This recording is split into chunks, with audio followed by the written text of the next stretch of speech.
So when you get queries from people, you wonder why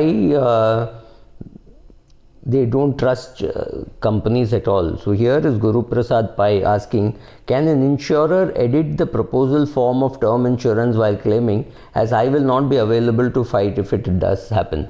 When you take a term insurance or you take any insurance, a copy of the form that you filled is sent to you. A physical hard copy is sent to you. I do not know whether during COVID times it is a scanned copy which is sent, but you definitely have a copy. Now, if you are so concerned, while filling up the form, you should make the agent come home in case you're buying it through an agent, which I don't advise. I would rather have you buy it online.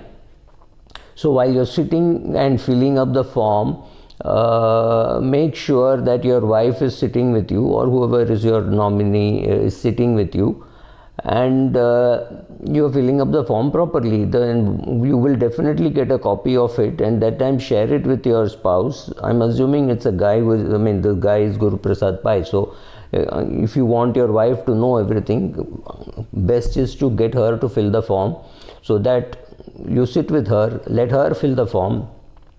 Most of the details are known to you: name, address, age, occupation, father's name, and things like that. So sit down and fill the form together. That way there is no way how they can say this is not your husband's handwriting or things like that, right? Now that happens when the form is physically filled, but even when it is filled when you're buying it electronically, you can always take a printout of what you have sent, and as soon as you get the policy, if you have not got a copy of the form that you have filled up, please ask for a printout and share it with your spouse and show her what you have done.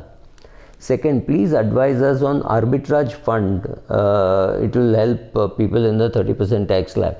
I don't understand how an arbitrage fund or a debt fund or an equity fund is very different from each other. Yes, an arbitrage fund, you will pay less tax because it will not be taxed at regular rates. But my logic is, when you're young and you're 27, 28, anything that you invest should be for the long term, assuming it is for the long term.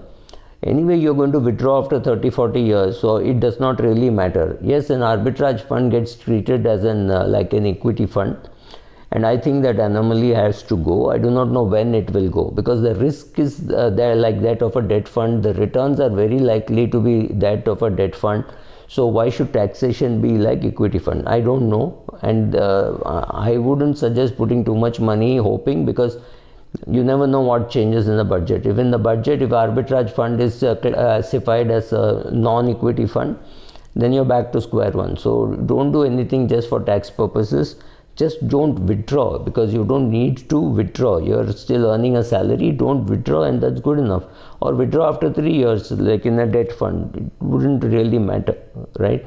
Unfortunately or fortunately, there are not enough arbitrage opportunities. Therefore, arbitrage funds may not give great returns. But that's your call. Thank you.